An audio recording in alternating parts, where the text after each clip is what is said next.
আমি যখন সরেবেগে জামাতে পড়ি তখন মাদ্রাসার আশপাশে একজন বড় পয়সাওয়ালা ব্যক্তি ছিল। খেয়াল করে শুনেন, প্রায় মাহফিলে বোঝানোর জন্য বলি, ভাইয়েরা বোনেরা যারা শুনতেছেন মনোযোগ দিয়ে শোনেন।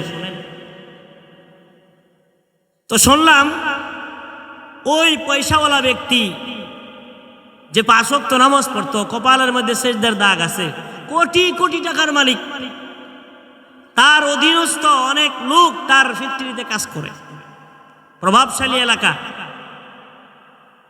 ওই লোকটা মারা গেছে। তার জানাজা পড়ার জন্য অনেক মানুষ যাচ্ছে, মাদ্রাসা বন্ধ ছিল, আমিও তার জানাজা পড়ার জন্য যাচ্ছিলাম। যাওয়ার পথে তার ফ্যাক্টরিতে কাজ করে তার অধীনস্থ কর্মচারী। অনেক মানুষ তো পয়সাওয়ালারা মারা গেলে প্রভাব প্রতিপত্তি যারা দুনিয়ার মধ্যে আল্লাহ তাআলা কিছু পয়সা কিছু ক্ষমতা দান করছে, এরা মারা গেলে দেখবেন অনেক মানুষ হয়, ঠিক কিনা? আমার কথা কেউ মাইন্ডে নেবেন না, বোঝানোর জন্য বলি, খেয়াল করে শোনেন। লোকটা যখন মারা গেছে আমি নিজেও তার জানাজায় যাচ্ছি। যাওয়ার পথে দেখলাম তার অধীনস্থ যে কর্মচারী যুবক পোলাপান, এরা তার জানাজায় যাচ্ছে আর তারা হাসতেছে, যেমন বিবাহের বরযাত্রী খাইতে যাইতেছে। একজনকে আমি জিজ্ঞাসা করলাম, ভাই তোমাদের মহাজন মারা গেছে, যার অধীনে তোমরা কাজ করো, এই লোকটা মারা গেছে, তোমরা এমন খুশি খুশি ভাব, কারণটা কি? আমার মালিক সাক্ষী, ছেলেটা বলতেছে, হুজুর মনটা অনেক শান্তি লাগতেছে, শালার পুতে মারা গেছে, অনেক খুশি হয়েছি। কেউ রাগ হয় না, ওই তার কথাটা আমি বলছি। সে বলতেছে, হুজুর অমুকের পুতে মারা গেছে, আমি অনেক খুশি হয়েছি। শুধু আমি না, আমাদের ফ্যাক্টরির প্রত্যেকটা কর্মচারী, তার অধীনস্থ প্রত্যেকটা লোক, এলাকার মানুষ পর্যন্ত মনে মনে খুশি। কেন? কয় নামাজ পড়তো, মাঝে মধ্যে বড় বড় পাঞ্জাবি পড়তো, প্রত্যেক বছর হজ করতো, উমরা করতো, দান সদকা করতো, কিন্তু অহংকার দেখাইতো, কথায় কথায় মানুষকে বকা দিত, কথায় কথায় কর্মচারীদেরকে ধমক দিত, এমনকি কর্মচারীদের বেতন ভাতা পর্যন্ত কাইটে দিত অন্যায়ভাবে। এমন পয়সাওয়ালা জুলুম করনেওয়ালা দুনিয়াতে আসে না। আপনাদের কুড়িগ্রাম না গিয়ে সরিতে নাই, আমাদের নারায়ণগঞ্জে বহুত আছে। লোকটা যখন নাকি মারা গেছে, তার অধীনস্থ কর্মচারী যারা তার খাটিয়া নিয়ে যাচ্ছে আর তারা তাকে বকা দিচ্ছে। বলেন তো ভাই, তার সারা জিন্দগির নামাজ কই গেল, জিকির কই গেল, যাকাত কই গেল, কপালের কালো সেজদার দাগ কোথায় গেল, দাড়ির মর্যাদা কোথায় গেল, লম্বা পাঞ্জাবির সবকিছু কোথায় গেল, আমল আখলাক সব তো জলে গেল। কোথায় গেল? জোরে বলেন, কোথায় গেল? জলে গেল। এই জন্য আমি একটা মাহফিল, প্রত্যেকটা মাহফিলে বলি, ভাই আমরা অনেকে মনে করি 5 ওয়াক্ত নামাজ পড়লে বুঝি খালি খালি খালি খালি খালি মুসলমান, লম্বা দাড়ি রাখছি খালি মুসলমান, সেজদা দিতে দিতে কপাল কালো বানাই ফেলছি খালি মুসলমান হয়ে গেছি, লম্বা একটা পাগড়ি ঝুলাইছি খালি মুসলমান হয়ে গেছি, নামাজ পড়ি 5 ওয়াক্ত কিন্তু আবার ভাইয়ের হক মেরে খায়, আছে না নাই? এই জোরে কথা বলেন, আছে না নাই? নামাজ পড়ে 5 ওয়াক্ত, পাগড়িও পরে, আবার আরেকজনের হক মেরে খায় দোকান থেকে, আর সদাই আনছে তো আনছে, দেওয়ার কোনো খোঁজ খবর নেই, আছে না নাই? নিজে কোটি কোটি টাকার মালিক, শহরে বাড়ি, গ্রামে বাড়ি, গঞ্জে বাড়ি, তারপরও নিজের পাশের বাড়ির একজন গরিবের জমির দিকে, জায়গার দিকে কুত্তার মতো বদনজর দিয়া তাকায় থাকে, আছে না নাই? আরো জোরে বলেন, আছে না নাই? আমি তো বলি, এমন নামাজির দাম আল্লাহর কাছে নাই যে নামাজি নামাজ পড়াও আরেকজনের হক মাইরা খায়। এমন দাড়িওয়ালার দাড়ির দাম আল্লাহর কাছে নাই যে দাড়ি রাখছি, নবীর সুন্নতের উপরে চলে, মানুষকে দেখায়, কিন্তু আবার ভাইয়ের হক মাইরা খায়, বোনের হক মাইরা খায়, ফুফুর হক মাইরা খায়, আপন এতিম বাতিজার হক মাইরা খায়। কুড়িগ্রাম নাগেশ্বরীতে নাই, আমাদের নারায়ণগঞ্জে বহুত আছে। এগুলা বললে কয়, হুজুর তিতাওয়াজ করেন না, খালি মিষ্টি মিষ্টি কথা গ, মিষ্টি মিষ্টি কথা বলেন হুজুর, তিতাওয়াজ মজা লাগে না। অথচ ইসলাম যে কোনটা, প্রকৃতপক্ষে সত্য যে কোন বিষয়গুলা আমরা বুঝিও না, বুঝানোর চেষ্টাও করি না, বুঝতে চাইও না। জোরে বলেন ঠিক কিনা? যে নামাজ পড়তেছে, নামাজ নিয়ে পড়ে আছে, প্রতিবেশীর যে হক আছে এই হক সে আদায় করে না, আছে না? জোরে বলেন। বোনের যে হক আছে, ভাইয়ের হক আছে, আপন ভাতিজার হক আছে, এগুলো আদায় করে না। নামাজ পড়া, ফজরের নামাজ পড়া কুদাল নিয়ে বিসমিল্লাহ বলে আরেকজনের ক্ষেত্রে লাইল কোবায়, আছে না নাই? আল্লাহ তাআলা আমাদের সবাইকে বুঝার তৌফিক দান করেন। আর জোরে বলেন আমিন। বড় মনে পড়ছে পীর সাহেব মরহুম ফজলুল করিম রহমাতুল্লাহ আলাইহির ওই বাণীগুলা বয়ানের মধ্যে বলতেন, বাবারা যারা আরেকজনের হক মাইরা খাও তারা কিন্তু আমার মুরিদ দাবি করো না। ও বাবারা যারা নাকি বিবি পর্দা করাও না তারা কিন্তু আমার মুরিদ দাবি করো না। যারা নাকি ভাইয়ের হক মাইরা খাও, বোনের হক মাইরা খাও, ফুফুর হক মাইরা খাও তারা আমার মুরিদ দাবি করো না। যারা ঘরের ভিতরে ল্যাংটা মেয়েদের গান বাজাও তারা আমার মুরিদ দাবি করো না। এই জন্য ভাই দোস্ত বুজুর্গ আমি সবাইকে উদ্দেশ্য করে বলবো, দিন মানতেছি কিন্তু আমার মৌলিক বিষয়গুলো আমি মানবো, ঠিক কিনা? অহংকার করবো না, মূল যে পয়েন্ট, অহংকার করব না। মনে থাকবো তো ইনশাআল্লাহ। সর্বকালের সর্বশ্রেষ্ঠ মহামানব, মানবতার মুক্তির দূত সরকারে দো আলম নবী সাল্লাল্লাহু আলাইহি ওয়াসাল্লাম, যার শানমান আল্লাহর পরে, যার পায়ের ধুলার দাম আল্লাহর আরশের চাইতে বেশি, সুবহানাল্লাহ বলেন। সে সরকারে দো আলম নবী কোনোদিন অহংকার করছে নাকি? একটা সাধারণ রাখাল, সাধারণ একটা হাবশি গোলাম শুনছে আল্লাহ নবী সাল্লাল্লাহু আলাইহি ওয়াসাল্লাম যুদ্ধের ময়দানে এক পাশে কামরা করছে, তাকে দেখার জন্য, একটা নজর দেখার জন্য গেছে। কামরার সামনে গিয়ে দাঁড়ায় রইছে। আল্লাহ নবীরে কোনোদিন ওই রাখাল, গরিব রাখাল দেখে নাই। কামরার পাশে যায়া রাখাল দাঁড়ায় রইছে। ভাবছি মদিনার প্রেসিডেন্ট, অনেক বড় প্রেসিডেন্ট, অনেক বডিগার্ড থাকবি, তার আশেপাশে অনেক পাহারাদার থাকবি, অস্ত্রধারী অনেক লোক দাঁড়ায় থাকবি। আল্লাহ নবীকে দেখার জন্য নবীর কামরার সামনে যায় দাঁড়ায় রইছি। এমন সময় আল্লাহ নবী কামরার ভিতর থেকে বাইরে আসছে। আয়েশা রাখালকে বলে, এই রাখাল কাকে খুঁজতেছো, কার কাছে আসছো? রাখাল বলতেছে, আমি মদিনার প্রেসিডেন্ট মুহাম্মদুর রাসূলুল্লাহকে একটা নজর দেখার জন্য আসছি। আল্লাহ নবী কয়, কি বলবা বলো, আমার নাম হলো মুহাম্মদ। সুবহানাল্লাহ, আর জোরে বলেন সুবহানাল্লাহ। নিজের অহংকারিত্ব তুলে ধরে নাই, বরত্ব দেখায় নাই। রাখাল বলতেছে, আপনি কি মুহাম্মদ? শুনছি আপনার চেহারার দিকে তাকাইলে ক্ষুধা ভুলে যায় মানুষ, ক্ষুধা বলে যায়, ক্ষুধা লাগে না। আমি কি আপনাকে একটু শুয়ে দেখতে পারে নাকি? আল্লাহ নবী সাল্লাল্লাহু আলাইহি ওয়াসাল্লাম কৃষ্ণ বর্ণের গরিব রাখালকে বুকের মধ্যে জড়ায় ধরছে। সুবহানাল্লাহ, বুকের মধ্যে জড়ায় ধরছে। এই জন্য ভাই বুজুর্গ, আমরা অহংকার করব না। আমরা তো এক সময় চলাফেরা করছি, বন্ধু, ছোটবেলার বন্ধু এখন বড় শিক্ষিত হয়েছে, বড় ডাক্তার ইঞ্জিনিয়ার হয়েছে, ঢাকায় বাড়ি করছে, শহরে বাড়ি করছে।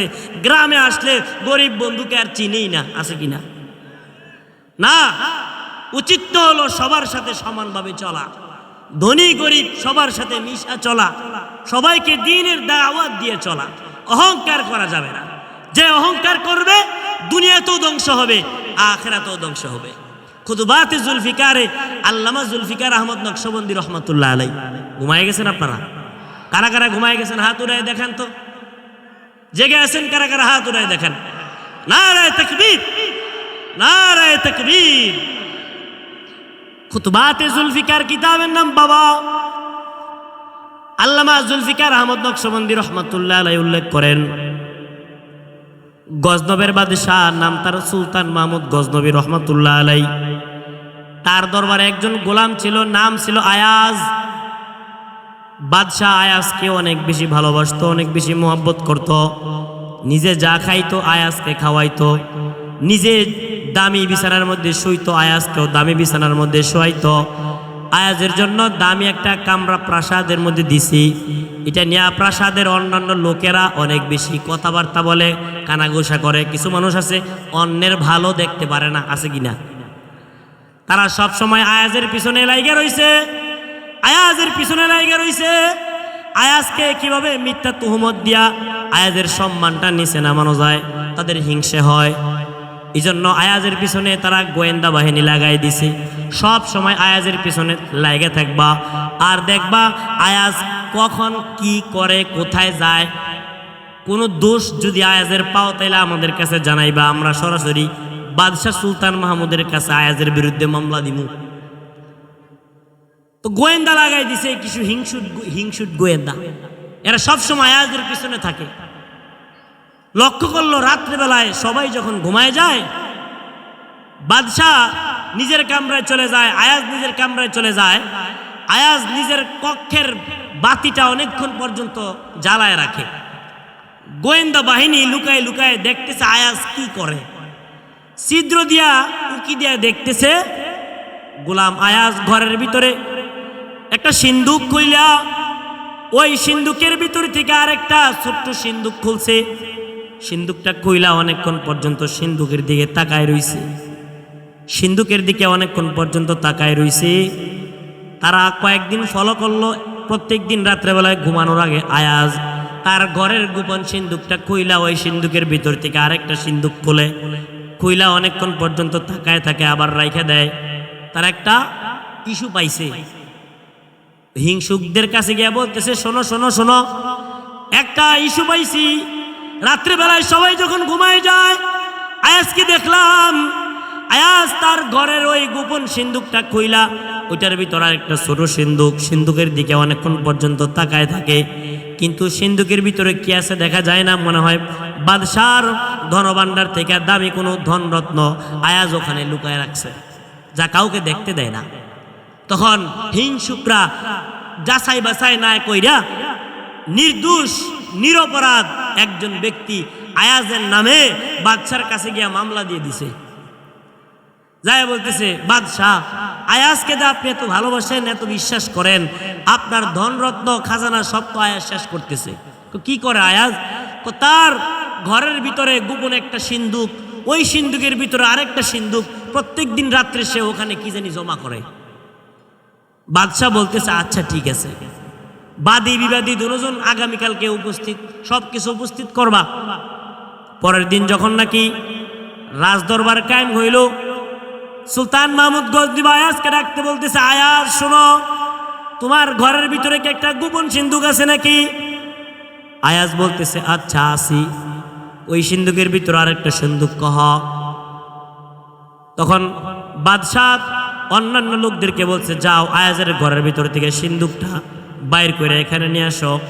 হিংসুক যারা আছে তারা আনন্দে নাফাইতেছে, আজকে আয়াজের বিচার হবে। আয়াজের ঘর থেকে সিন্দুক তুলে নিয়ে আসলো। সকলের সামনে আয়াজকে বলল, আয়াজ তোমার সিন্দুক তুমি নিজের হাতে খোলো। আয়াজ নিজের হাতে সিন্দুক খুললেন। ওই সিন্দুকের ভিতর আরেকটা ছোট সিন্দুক, ওইটা বাদশাহ নিজের হাতে খুললেন। খুলে দেখে সিন্দুকের ভিতরে একটা সামান্য পুরাতন সিরা স্যান্ডেল জুতা, আরেক জোড়া পুরাতন এরকম ভাবে পাঞ্জাবি এবং লুঙ্গি, একেবারে পুরাতন পুরাতন জিনিস মানুষ কি আলমারির ভিতরে লুকায় রাখে নাকি ফালায় দেয়? ফালায় দেয় না। অথবা রান্নাঘরে মহিলারা এগুলো দিয়া, ওই আমাদের এলাকায় লিসুন বলে, আপনারা কি বলেন? জি হ্যাঁ, দোয়া মোছা করে, গরম জিনিস ধরে, আমাদের আঞ্চলিক ভাষায় লিসনি বা লিসুন বলে। তো এগুলো দিয়ে এগুলো বানায়। আয়াজ এরকম পুরাতন সিরা জুতা, পুরাতন পাঞ্জাবি, পুরাতন লুঙ্গি, সিরা ভাড়া এগুলা নিয়ে সিন্দুকের ভিতরে লুকায় রাখছে। প্রত্যেক দিন রাত্রে এগুলোই বা কেন দেখে? রহস্যমূলক একটা জিনিস না? আপনাদের কি মনোযোগ আছে? রাত্র গভীর হওয়ার কারণে বিরক্ত হচ্ছেন না তো? খেয়াল করে শোনেন, আমি 8টা গুণের কথা বলতেছি, মনে আছে আপনাদের? 1 নম্বর গুণ কি? অহংকার করা যাবে। এটার ভিতর থেকে কথা বলতেছি। আয়াজ, তুমি পুরাতন জিনিস ফালাই দিবা, পুরাতন জিনিস সিন্ধুকের ভিতর রাখছো কেন? এর উত্তর তুমি দাও। আয়াজ চোখের পানি ফালায় বলতেছে, বাদশাহ মহোদয়, এই রহস্য কোনোদিন কারো কাছে বলি নাই, বলার মতো জিনিস না তারপরও আপনি যেহেতু বলার জন্য বলতেছেন, শোনেন। আমি যেদিন সর্বপ্রথম আপনার রাজপ্রাসাদে এসেছিলাম, গোলাম হয়ে আসছি, আমার পরনে দামি জুতা ছিল না, পরনে দামি পাঞ্জাবি ছিল না, দামি লুঙ্গি ছিল না। আপনি দয়া কইরা, ভালোবাসা, মোহব্বত কইরা আমার এই সিরা স্যান্ডেল জুতা খুইলা শাহী জুতা পরাইছেন। আপনি দয়া কইরা, ভালোবাসা সিরা পাঞ্জাবি খুইলা দামি পাঞ্জাবি পরাই দিছেন, সিরা লুঙ্গি খুইলা দামি লুঙ্গি পরাই দিছেন।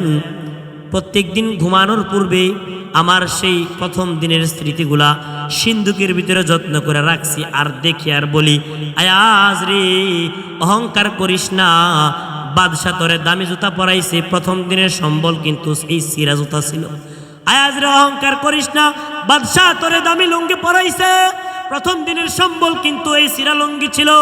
আয়াজ রে অহংকার করিস না, বাদশা তোরে দামি পাঞ্জাবি পরাইছে, প্রথম দিনের সম্বল কিন্তু এই সিরা পাঞ্জাবি ছিল।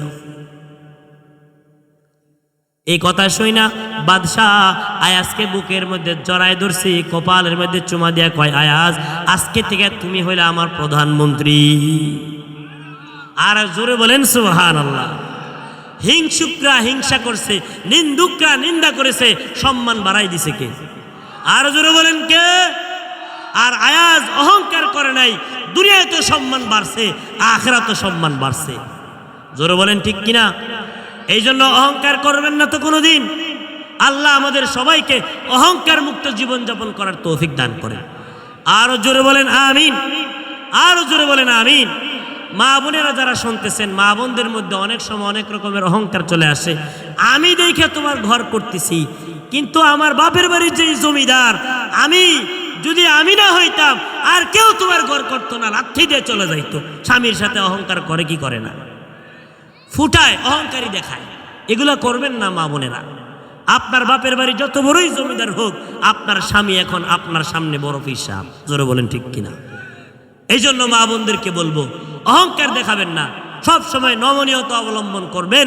আল্লাহ তাআলা আপনাদের সম্মান আম্মাজান খাদিজা, আম্মাজান আয়েশাদের মতো বাড়াই দিবে। জোরে বলেন ঠিক কিনা? এলে এক নম্বর গুণ গেল রহমানের গোলামের। এক নম্বর গুণ কি? অহংকার করা যাবে না। দুই নম্বর গুণ আল্লাহ তাআলা বলেন রহমানের গোলামের দুই নম্বর গুণ, ওয়া ইবাদুর রহমানিল্লাযীনা ইয়ামশুনা আলাল আরদি হাওনা ওয়া ইযা খাতাবাহুমুল জাহিলুনা ক্বালু সালামা। রহমানের গোলামের দুই নম্বর গুণ হলো, তারা যখন জাহেলদের সাথে কথা বলবে সালাম দিয়ে চলে যাবে। অহংকার এরকম ভাবে তর্ক করবে না। আমাদের মধ্যে অনেক মানুষ আছে 250 গ্রাম জানে 10 মণ তর্ক নিয়ে বসে, আছে কিনা? চার দোকানে বইসা এক কাপ চা নেয়, একটা বিড়ি নেয়, বইসা বড় বড় মন্তব্য করে, হুজুরা দেশটা খাইছে। জোরে বলেন ঠিক কিনা? আরো জোরে বলেন ঠিক কিনা? বড় বড় মন্তব্য বসছে, একটু পরে আওয়ামী লীগের বদনাম, একটু পরে বিএনপির বদনাম, বসে বসে হের থেকে খায় এক কাপ চা, হের থেকে একটা পান, হের থেকে একটা চা, হের থেকে একটা বিড়ি, আছে কিনা? আর মানুষের সাথে তর্ক করে ঝগড়া বাঁধায়। এই সমস্ত পণ্ডিত যারা আছে, বৈশা বৈশা বড় বড় পণ্ডিতই কথা বলে, তর্ক করে, মাদ্রাসা নিয়ে কথা বলে, মসজিদ নিয়ে কথা বলে, আলেমদেরকে নিয়ে কথা বলে, যারা কোরআন সুন্নাহ অনুযায়ী চলে, নবীর সুন্নত অনুযায়ী চলে, দাড়ি টুপি পরে, এদেরকে দেখলেই হিংসুক কথা বলে, এদেরকে দেখলেই চুপ টিটকারি মারে, এদেরকে দেখলেই, হুজুরদেরকে দেখলে, ছাত্রদেরকে দেখলে, ইমাম সাহেব মুয়াজ্জিনদেরকে দেখলে টিটকারি করে, আসে না নাই? এই সমস্ত পণ্ডিত যারা আছে, আল্লাহর কোরআনের ভাষায় তারা হলো জাহেল। তারা কি? জোরে বলেন কি? জাহেল।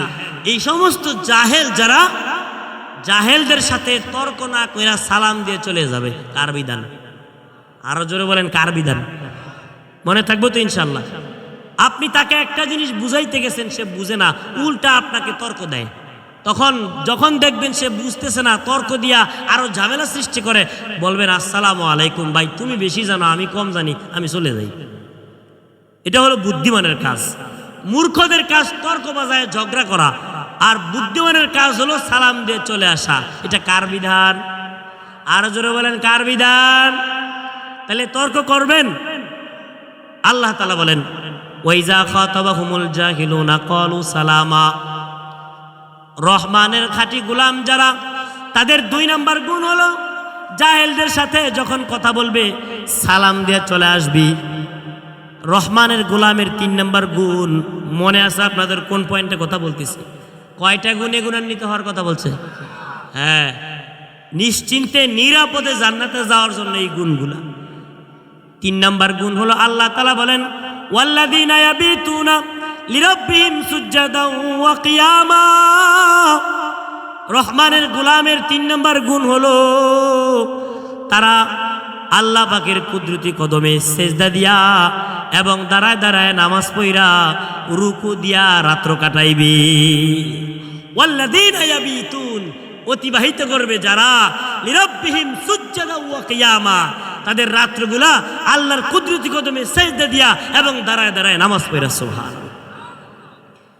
এই আয়াতের ব্যাখ্যায় ইমাম কুরতুবী রাহমাতুল্লাহ আলাইহি বর্ণনা করেন, এখানে আল্লাহ তাআলা সারা রাত্র দাঁড়ায় নামাজ পড়ার কথা কয় নাই, সারা রাত্র দাঁড়ায় এরকম ভাবে দাঁড়ায় থাকার কথা কয় নাই, সারা রাত্র সিজদা দেওয়ার কথা কয় নাই। অর্থাৎ নিয়মিত আল্লাহকে রুকু সিজদা দেওয়া, নিয়মিত অর্থাৎ 5 ওয়াক্ত নামাজ পড়া করবো তো ইনশাআল্লাহ। আমরা অনেকে আছি, কেউ আছে সাপ্তাহিক মুসল্লি, শুধু শুক্রবারে পড়ে, আছে কিনা? কেউ আছে মাসে একবার পড়ে, আবার কেউ আছে ওই কোনো আত্মীয় স্বজন মরলে পড়ে, আবার কেউ আছে এটাও পড়ে না, ঈদের নামাজ পড়ে, কেউ আছে ঈদের নামাজও পড়ে না, শুধু জানাজার নামাজ পড়ে, আছে কিনা? আবার কেউ আছে নামাজ তো পড়ে না, জিগেলে বেটা নামাজ পড়ে কি গো, নামাজ পড়ে কি গো, ইমানটা তো ঠিক আছে, আছে কিনা? আরো জোরে বলেন, নামাজ পড়ে কি গো, ইমান তো ঠিক আছে। 5 ওয়াক্ত নামাজের কথা লেখা নাই ভাই কোরআনে, মারফতের নামাজের কথা কয়জনে জানে? নাউজুবিল্লাহ বলেন, জোরে বলেন নাউজুবিল্লাহ। এমন পণ্ডিত আর বাটপার আছে না নাই? নামাজ তো পড়েই না, উল্টা পড়তে বললে কয় নামাজ পড়ি না তো কি ইমানটা ঠিক আছে। কেমনে ঠিক আছে তুমি আমাকে বুঝাও। 5 ওয়াক্ত নামাজ কি আল্লাহর রাসূল পড়ে নাই? জোরে কথা বলেন। এই পিছনের বাইরে ঘুমাই গেছেন, আল্লাহ রাসূল পড়ে নাই, সাহাবায়ে কেরাম পড়ে নাই, তাবেঈন তাবেঈন পড়ে নাই, আইম্মায়ে মুজতাহিদিন পড়ে নাই, পীর আউলিয়ারা পড়ে নাই। তুমি যে কও নামাজ পড়ি না ইমান ঠিক আছে, কেমনে ঠিক থাকলো বল? যদি নামাজ না পড়ে ইমান ঠিক থাকতো, মসজিদের কি দরকার ছিল? জি, মসজিদের কি দরকার ছিল? ইমাম সব বিদায় করে দাও। নামাজ যদি নাই পড়া লাগে, মসজিদ কেন বানাইছো? এই সাধারণ বিষয়গুলা কিছু কিছু মূর্খ পণ্ডিত যারা নিজেদেরকে পণ্ডিত দাবি করে, এদের মাথায় বুঝে আসে না। এদের মাথায় মগজ কি কুকুরি পেশাব করলো নাকি আল্লাহ ভালো জানে। আল্লাহ তাআলা হেদায়েত দান করেন। আরো জোরে বলেন আমিন। আল্লাহ তাআলা এই কাছারি পায়রাডাঙ্গা ঈদগাহ ময়দানের মাহফিলে যারা উপস্থিত, পর্দারের মা বোনদের সহ সবাইকে 5 ওয়াক্ত নামাজ পড়ার তৌফিক দান করেন। আরো জোরে বলেন আমিন। নিয়মিত আল্লাহকে সিজদা দেওয়ার তৌফিক দান করেন।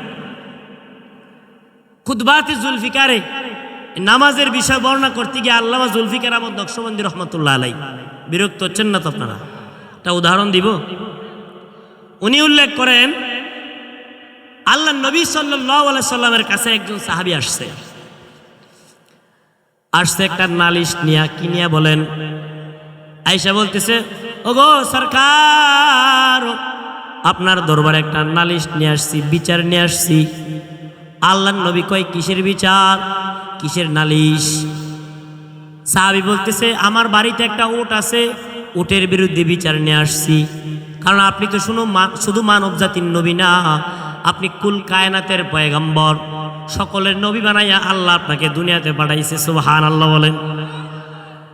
ওগো সরকার, আমার বাড়িতে একটা উট আছে, যাকে আমি লালন পালন করি, খাওয়া দাওয়া করাই, আমার প্রয়োজনের কাজপত্র বোঝা বহন করাই, তাকে দিয়ে আমি চাষাবাদ করি।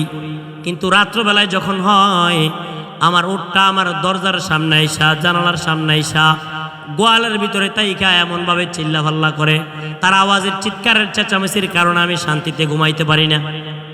আপনার বাড়ির পাশে যদি গোয়ালঘর থাকে, আপনার গৃহপালিত গরুটা যদি, ভেড়াটা বকরিটা যদি সারা রাত্র বেমায় ডাকাডাকি করে, ঘুমাইতে পারবেন? আল্লাহ নবী গো, আমার উটটা চেঁচামেচি করে আমি ঘুমাইতে পারি না। আমি তারে অনেক মারধর করেছি, অনেক বুঝাইছি, আমার কথা বুঝে না, আমার মারধরও কাম হয় না। আমি অতিষ্ঠ হয়ে আপনার কাছে বিচার দিছি, আপনি উটটারে একটু বুঝাই দেন, বিচারটা করে দেন। সুবহানাল্লাহ বলেন। আল্লাহ নবী সাল্লাল্লাহু আলাইহি ওয়াসাল্লামের বিচার করার ক্ষমতা আছে না নাই? আরো জোরে বলেন, আছে না নাই? আল্লাহ নবী বলছে, ঠিক আছে, বাদী বিবাদী দুজন উপস্থিত হতে হবে। বাড়ি থেকে যাইয়া উটটাকে দইরা নিয়ে আসো। সাহাবী যাইয়া আল্লাহ নবী সাল্লাল্লাহু আলাইহি ওয়াসাল্লামের আদেশ অনুযায়ী উটের গলার রশির মধ্যে দইরা বলতেছে, আয় আয় আয়, আল্লাহর নবী আজকে তোর বিচার করবে, তাই না উটটাকে নবীর দরবারে নিয়ে আসছে। উট আল্লাহর নবীর চেহারার দিকে তাকাইয়া, আল্লামা জুলফিকার আহমদ নকশবন্দি রহমাতুল্লাহ আলাইহি কিতাবে লেখেন, আল্লাহর নবীর চেহারার দিকে তাকাইয়া হাঁটু গাইরা বসে গেছে। সুবহানাল্লাহ। উটকে আল্লাহর নবী জিজ্ঞাসা করে, কিরে উট, তোর মালিক কি ঠিক মতো তোরা খাওয়ায় না? উট মাথা নাড়াইতেছি, তোর মালিক কি তোরে ঠিক মতো অসুখ বিসুখ হইলে চিকিৎসা করায় না? কয় হ্যাঁ। তোর কি বেশি কাজকর্ম করায়, বোঝা বেশি বহন করায়? উট মাথা নাড়ায়। তারপরও কেন তুই তোর মালিকের সাথে বেয়াদবি করিস? রাতের বেলায় তোর মালিক রেখেন ঘুমাইবার দেশ না? উট আল্লাহর কাছে বলতেছে, আল্লাহ আপনার দুস্থ আমার কাছে, আল্লাহ আপনার দুস্থ আমার কাছে জবাব চাইতেছে, আমার জবানটা আপনি খুলে দেন। সুবহানাল্লাহ। আরো জোরে বলেন সুবহানাল্লাহ। উটের জবান খুলে দেওয়ার ক্ষমতা আসেনি আল্লাহ? আরো জোরে বলেন আছে না নাই? আল্লাহ তাআলা উটের জবানটা খুলে দিছে। উট আল্লাহ নবীর সাথে কথা বলতেছে আর বলতেছে, ওগো সরকার, আমার মালিক যা বলছে, যা অভিযোগ দিয়েছে সব সত্য। আমার মালিক যা বলছে সব সত্য। আমার মালিক আমাকে ঠিক মতো খাওয়ায়, ঠিক মতো লালন পালন করে, সব ভরণ পোষণ ঠিক মতো দেয়। রসুল কয়, তারপরও কেন বেয়াদবি করো? উট বলতেছে, ওগো সরকার, আমার মালিক সারাদিন খেতে কামারে কাজ করে, খেজুরের বাগানে কাজ করে, রাত্রেবেলায় যখন সন্ধ্যায় ঘরে আসে ক্লান্ত শরীর নিয়ে কোনো মতে মাগরিবের নামাজটা পইরা আমার মালিক যখন বিছানায় যায়, এশারের নামাজ না পইরা ঘুমায় যায়, আমি ডাকতে থাকি আর বলতে থাকি, ও আমার দুনিয়ার মনিব উঠো, নাইলে আসমানের মনিব আল্লাহ তোমাকে কিন্তু এশারের নামাজ না পড়ার কারণে জাহান্নামের আগুন দিয়া জ্বালাইবি। দেখেন তো একটু চিন্তা করে, একটা উট যার না কোনো আছে জান্নাত, না আছে জাহান্নাম, তার ভিতরে মালিকের ভয়, তার ভিতরে জাহান্নামের ভয়। কিন্তু স্রষ্টার সৃষ্টির শ্রেষ্ঠ জীব মানুষ হইয়া আমরা বলি নামাজ পড়লে কি হইব, নামাজের কি দরকার? জোরে বলেন ঠিক কিনা? এই জন্যে বুজুর্গদের ময়দানে গেলে, বুজুর্গদের মজলিসে গেলে, পীর সাহেব উজানির ময়দানে গেলে, পীর সাহেব চরবনের ময়দানে গেলে যায় বেনামাজি নামাজি হইয়া ফেরত আসে। জোরে বলেন ঠিক কিনা? এই জন্য ভাই দুস্থ বুজুর্গ, আল্লাহওয়ালাদের সোহবতে যান, আল্লাহওয়ালাদের সংস্পর্শে যান, বুঝেন, বুঝার চেষ্টা করেন দুনিয়া কি করতেছি, কি নিয়ে যাব, আল্লাহর দরবারে কি নিয়ে দাঁড়াবো। আল্লাহ আমাদের সবাইকে এই নিয়মিত নামাজি বানায় দেন। এই কথা বলার পরে আল্লাহর নবী উটকে জড়ায় ধরছে, সাহাবী উটকে জড়ায় ধরে চুমু দিয়া নবীর কাছে তওবা করে বাড়িতে গেছে। ও ভাই দুস্থ বুজুর্গ, ওয়াকিয়া উদাহরণ আপনাদেরকে কেন দিলাম? বুঝানোর জন্য দিলাম, যাতে করে নিয়মিত নামাজি আমরা সকলে হইতে পারি। রহমানের গোলামের 3 নম্বর কি গুণ গেল?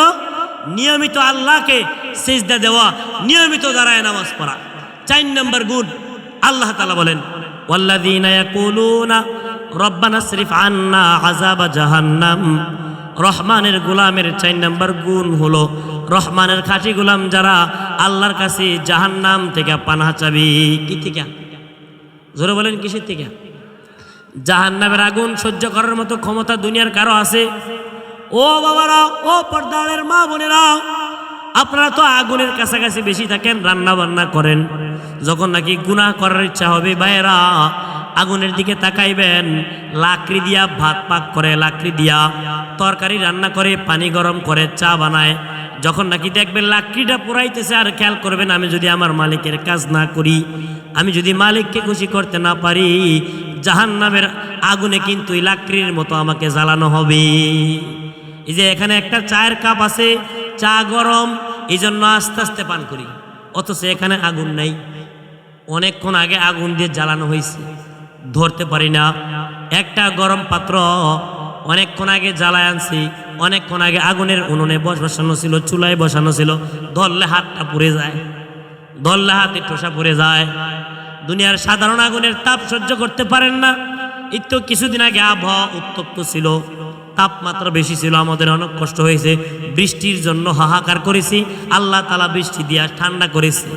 যদি বৃষ্টি না দিত, ঠান্ডা না করতো, কত লক্ষ কোটি মাইল উপরে সূর্য, তাপ সহ্য হয় না, কিন্তু আল্লাহর বিধান যদি পালন না করি বাবা, এই সূর্য আধাত উপরে চলে আসবে, আর জাহান্নামের আগুন দিয়ে আমার কবরে দাও দাও করে জ্বালানো হবে। কেমনে সহ্য করব? কেমনে সহ্য করব?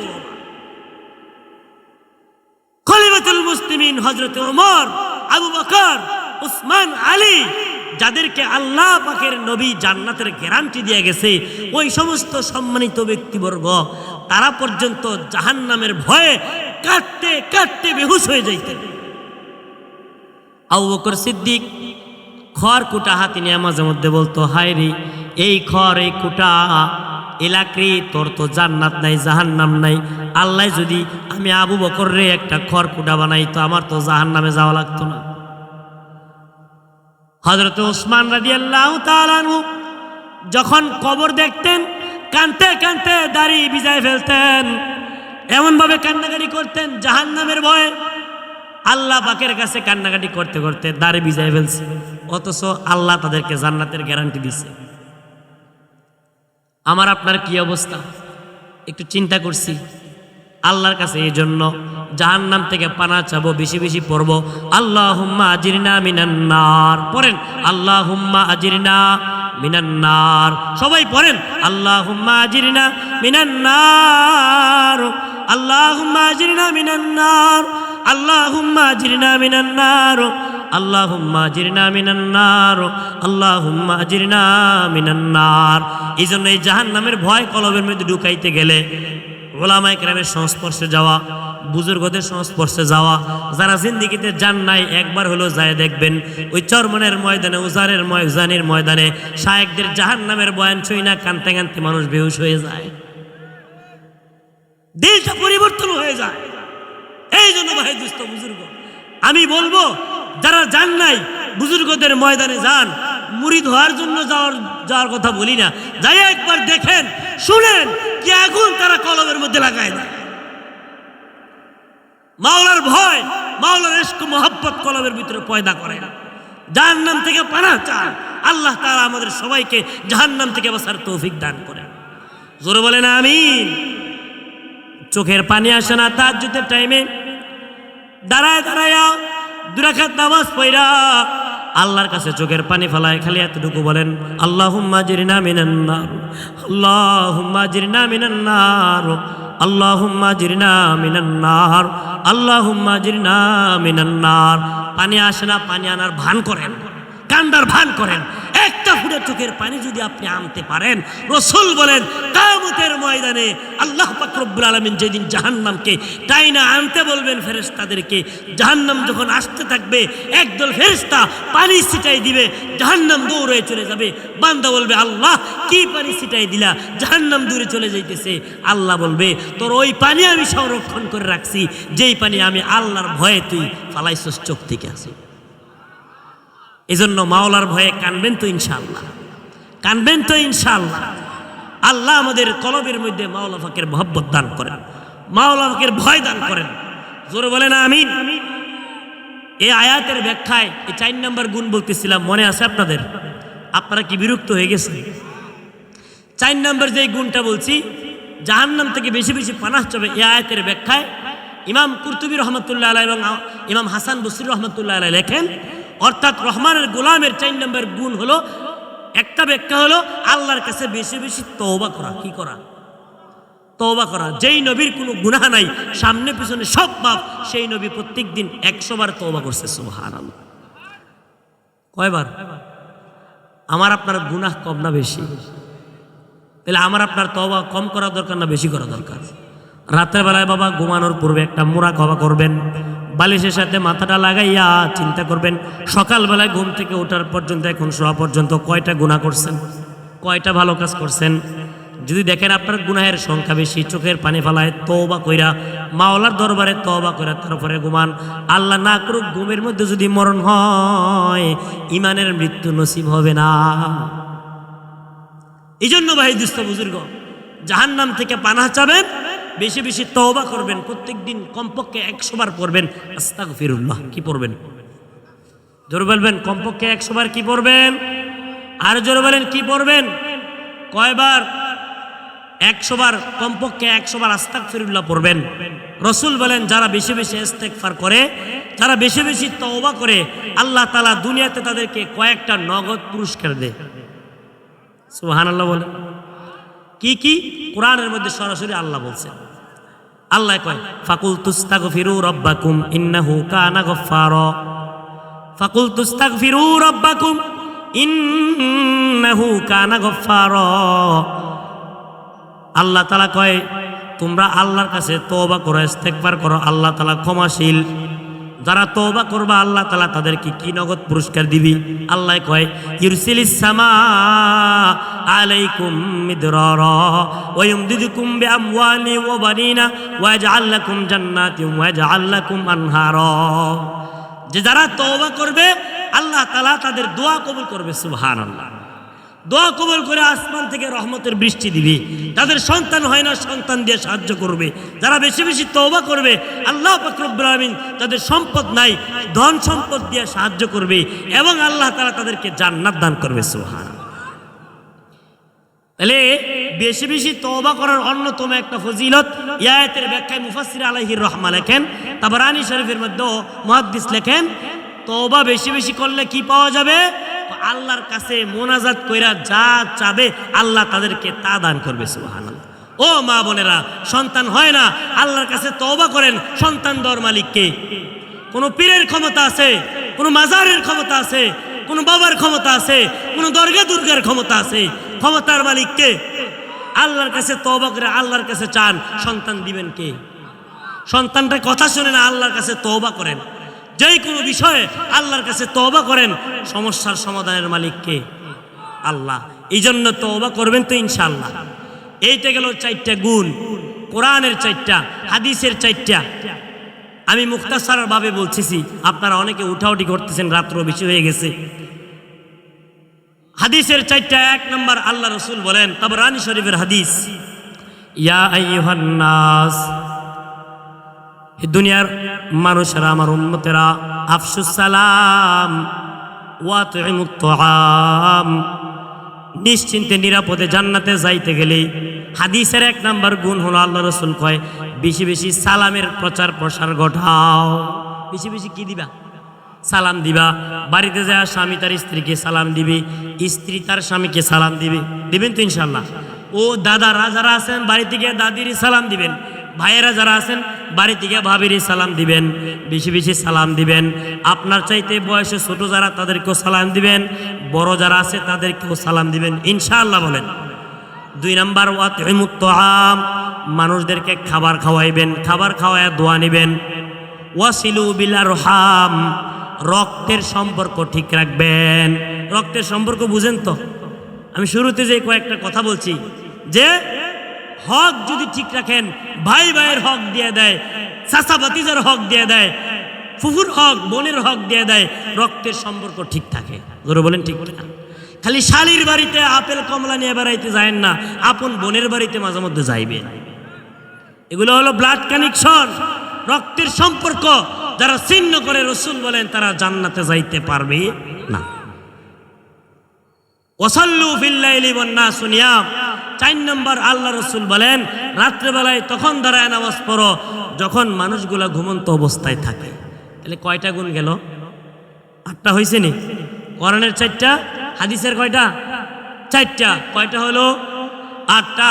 আল্লাহর রসুল বলেন যারা নাকি এই 8 গুণে গুণান্বিত হবে, সূরা আল ফুরকানের 63 থেকে 65 নং আয়াতের মধ্যে 4টা, তাবরানী শরীফের হাদিসের মধ্যে 4টা, 8 গুণে গুণান্বিত হবে। আল্লাহ রসুল বলেন ফাদাখালাল জান্নাতা বিসালাম, তারা নিশ্চিন্তে নিরাপদে জান্নাতে প্রবেশ করবে। নিশ্চিন্তে নিরাপদে জান্নাতে যাইতে গেলে এই 8 গুণের কথা মনে থাকবে তো ইনশাআল্লাহ? কার কার মনে থাকবে হাত উঠায় দেখেন তো ইনশাআল্লাহ বলেন। আরো জোরে বলেন ইনশাআল্লাহ। আল্লাহ, হাত নামান। আল্লাহ এই তাফসীরুল কোরআন ময়দানে আপনার বান্দারা ওয়াদা করেছে, আল্লাহ মা বোনেরা পর্দার আড়ালে ওয়াদা করেছে, আল্লাহ এই 8 গুণে সবাইকে গুণান্বিত হওয়ার তৌফিক দান করেন। আর জোরে বলেন আমিন। যেহেতু তাফসীরুল কোরআন মাহফিল ছিল, এই জন্য কোরআনের তাফসীর থেকে এই কথাগুলো আমি বললাম। পরিশেষে আমি আপনাদেরকে একটা দাওয়াত দিয়ে যাই। সেই দাওয়াতটা হলো বর্তমানে ইহুদি খ্রিস্টান এই জাতিগুলো আমাদের চিরশত্রু। জোরে বলেন ঠিক কিনা? অতীতেও শত্রু, এখনো শত্রু, ভবিষ্যতেও কি? কিয়ামত পর্যন্ত তারা আমাদের ক্ষতি করার চেষ্টা করবেই করবে।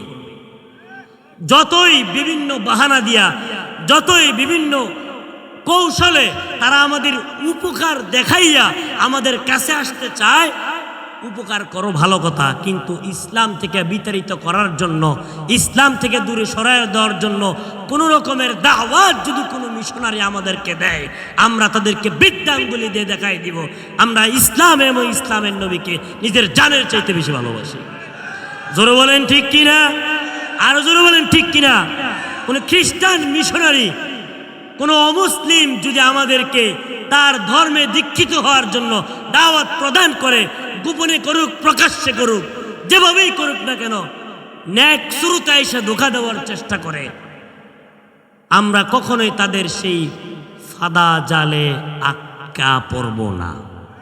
একটা কথা মনে রাখবেন, নদীতে যখন নাকি মাছ ধরা হয়, আপনারা পুকুরে মাছ ধরেন না? মাছ ধরতে গেলে মাছকে খাওয়ার জন্য টোপ হিসাবে কিছু খাবার দেয়, দেন কিনা? মাছ মনে করে কি আমার কি উপকারী, আমার খাবারের সময় হইল, খাবার চলে আসছে, লোভে পইরা ওই মাছ যদি জানতো এই খাবারের ভিতরে তাকে ফন্দি আটকানোর জন্য চলতেছে, এই মাছ সেই খাবার খাইতো। ঠিক তদ্রুপভাবে গোটা বাংলাদেশের বিভিন্ন প্রান্তে প্রান্তে ওই সমস্ত জারজ বাহিনী তারা মুসলমানদেরকে দারিদ্রতার সুযোগ নিয়ে মাছকে যেমন আটকানোর জন্য কিছু টোপ ব্যবহার করে, তারা বিভিন্ন টোপ দিয়া মুসলমানদেরকে ইসলাম থেকে খারিজ করার জন্য অপচেষ্টা চালাচ্ছে। আমরা ইনশাল্লাহ তাদের সেই ফাঁদা জালে পা দিব না, ইনশাল্লাহ বলেন, জোরে বলেন ইনশাল্লাহ। জান চলে যাবে, জান চলে যাবে, তারপরেও ওই সমস্ত মুরতাদদের ফাঁদা জালে পা দেওয়া যাবে না, ইনশাআল্লাহ বলেন, আরো জোরে বলেন ইনশাআল্লাহ। যদি দেখি আমার নিকটতম কোনো আত্মীয়, আমার কোনো ভাই, আমার কোনো দুস্থ বন্ধু তাদের জালে আটকা পড়ার জন্য যাচ্ছে, তাকে আমি বুঝাবো। সে যদি উল্টা আমাকে দাওয়াত দেয়, আমি যদি তাকে বুঝাইতে নাই পারি, অন্তত পক্ষে আমি তার ফাঁদে পা দেব না। মনে থাকবে তো ইনশাআল্লাহ? মনে থাকবে? হ্যাঁ জোরে বলেন, মনে থাকবে? এই কুড়িগ্রাম নাগেশ্বরের মানুষ মনে রাখেন, এই বিষয়গুলা অনেক শোচনীয় বিষয়। আজকে মুসলমানরা না বুঝার কারণে মুসলমানদেরকে ঈমান থেকে দূরে সরাইয়া নাস্তিক বানাই দিচ্ছে, খ্রিস্টান বানাই দিচ্ছে, হিন্দু বানাই দিচ্ছে। জোরে বলেন ঠিক কিনা? আব্দুল্লাহ ইবনে হুযাফা রাদিয়াল্লাহু আনহু, এই কথা বলে আমার বয়ান শেষ।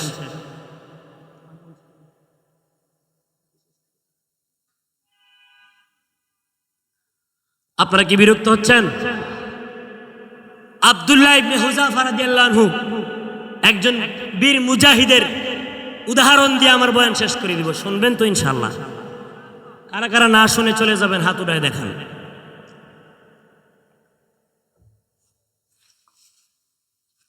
আলহামদুলিল্লাহ, আপনারা যে এত রাত্রি পর্যন্ত বসে থাকবেন আমার কল্পনার বাইরে ছিল। যেই কয়েকটা ভাই বসে আছেন, আল্লাহ, আমি শত শত কিলোমিটার দূর থেকে আসছি মেহমান হিসাবে। আল্লাহ, রসুল, আপনার রসুল বলেছে মুসাফিরের দোয়া আপনি ফেরত দেন না। আমি মুসাফির দোয়া করতেছি, যেই ভাইয়েরা বসে রয়েছে, যেই বোনেরা বসে রয়েছে, আল্লাহ সবাইকে আপনি একসাথে আপনার জান্নাতে বসার তৌফিক দেন। জোরে বলেন আমিন। আমার কথার শেষের দিকে আব্দুল্লাহ ইবনে হুযাফা রাদিয়াল্লাহু আনহু উমর রাদিয়াল্লাহু আনহুর খেলাফত আমলে ওনাকে সেনাপতি বানাইয়া উমর রাদিয়াল্লাহু আনহু হাতে গোনা কয়েকজন সৈন্য দিয়া খ্রিস্টানদের বিরুদ্ধে হাজার হাজার খ্রিস্টানদের বিরুদ্ধে একটা যুদ্ধে পাঠাইছে। আল বিদায়া ওয়ান নিহায়া সহ অনেক তাফসীরের কিতাবের মধ্যে আসছে ঘটনাটা।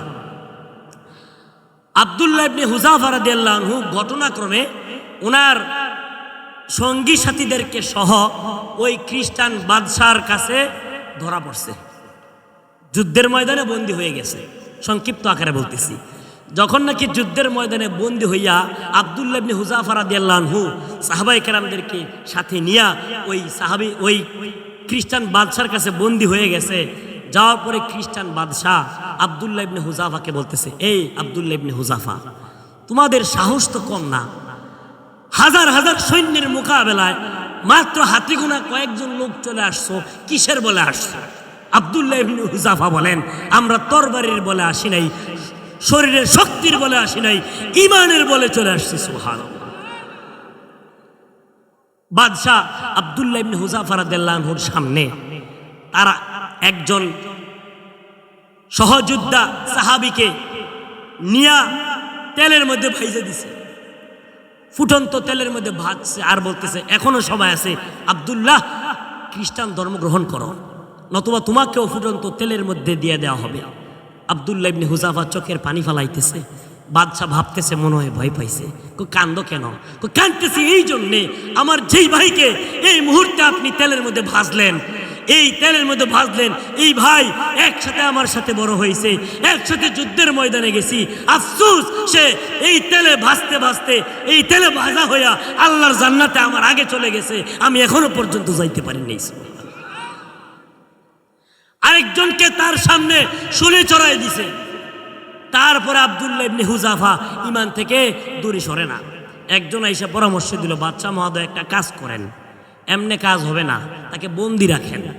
সংক্ষিপ্ত আকারে বলতেছি, 40 দিন। কয়দিন? জোরে বলেন কয়দিন? 40 দিন পর্যন্ত তাকে একটা বদ্ধ জেলখানায় কখনো খাবার দাবার দেওয়া যাবে না, খাবার দাবার কোনো কিছু দেওয়া যাবে না। এবং এই জেলখানার ভিতরে একজন সুন্দরী রূপসী রূপবতী ললনা সুন্দরী নারীকে ঢুকাই দিবা, যাতে করে জেনার মধ্যে লিপ্ত হইয়া তার ঈমানটা চলে যায়। নাউজুবিল্লাহ বলেন, আর জোরে বলেন নাউজুবিল্লাহ। এখনকার মুসলমান ছেলেপেলেদের ঈমান কেন হরণ করা যায়? কারণ এখনকার মুসলমান ছেলেপেলেরা জেনাকে সহজভাবে গ্রহণ করছে। রাগ হইতেছেন মনে আমার কথায়?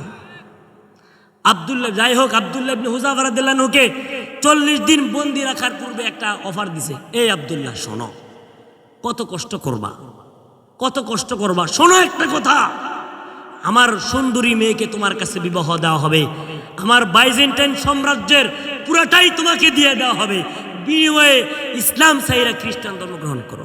আব্দুল্লাহ ইবনে হুযাফা থুতু দিছে, তোমার প্রস্তাবের উপর আমি থুতু নিক্ষেপ করলাম, আমার জান একটা না, যদি 1000 জান, আমার 1000টা জান যদি আল্লাহ দেয়, সবগুলো জানকে আল্লাহর রাস্তায় কুরবানি করার জন্য আমি আব্দুল্লাহ ইবনে হুযাফা প্রস্তুত। সুবহানাল্লাহ। কি হইল?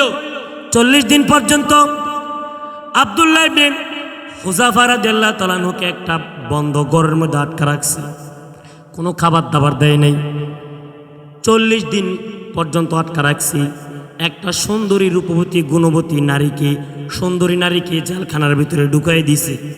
40 দিন পরে যখন আব্দুল্লাহ ইবনে হুযাফাকে খাবার দেওয়ার জন্য জেলখানার ভিতরে গেছে, যায় দেখে আব্দুল্লাহ ইবনে হুযাফার চেহারাটা আরো নুরানি হয়ে গেছে।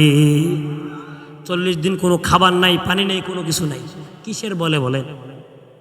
ঈমানের বলে। খাবার দিতে গেছে 40 দিন পরে মদ আর শুকরের গোশত নিয়া আব্দুল্লাহ ইবনে হুযাফা কয়, এই মদ আর শুকরের গোশত আল্লাহ নবী হারাম করছে, জান চলে যাবে, তারপরে মদ আর শুকরের গোশত খাওয়া যাবে না। 40 দিন পরে ওই মহিলাকে জিজ্ঞাসা করে, কি ব্যাপার, তোমাকে দিলাম, তাকে একটু গলাইতে পারলা না? মহিলা কয়, আমার সামনে কি মানুষ দিলেন না পাথর দিলেন? আমি তার কাছেই তো যাইতে পারলাম না, সে আমার দিকে 40 দিনে একবার তাকায়ও না।